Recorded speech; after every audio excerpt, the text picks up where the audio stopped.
Ko'kraklari osilib, kindik yoniga tushib qolgan. Jinsilari ham qiyin taqilib. Va shu osilgan ko'kraklarga juda ham zo'r body yordam beradi, zo'r podдержка qilib ushlab turadi. Ham juda yupqa, ya'ni yozda mazza qilib faqatgina shuni, trusini ham, liftchini ham kiymasdan faqat shuni kiyib yursalar bo'ladi. Ko'ryapsizlarmi, kindikda oldiga tushib qolgan ko'krakni qanchalik ko'tarib qo'yganini zo'r podдержка qiladi, chunki buni lyamkalari bor. Ko'krak tarafda push up effekt bor.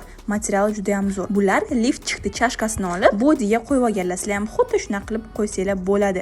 Atak chashkasi ham sizlar bo'ladi. O'zi chashkasi body boradi. Ular prosta chashka o'zi liftchigini olib chashka qo'yib olgan. Ushlari bilinmasligi uchun. Yetganimdek body ozdirmaydi. U silliqlikda hamma joylaringiz ko'kragingiz yaxshi ushlaydi. Shuning uchun ham yupqa bo'lgani uchun hamma jinsi ko'nglaringiz ham osonroq, chiroyli kiyiladi. Где-то 1-2 sm ga tortadi. Undan ko'p tortishiga umid qilmanglar. Bomba effekt. Buni tana rangi, qora rangi bor, trusikli va shortikli varianti. Zakaz qilmoqchi bo'lsangiz, hoziroq body so'zini kommentariyaga yozing va обязательно mendan keyin SMS'da tekshiring. Men sizga Telegramimni tashlab bergan bo'laman. Tovar nalichida ozgina qolgan.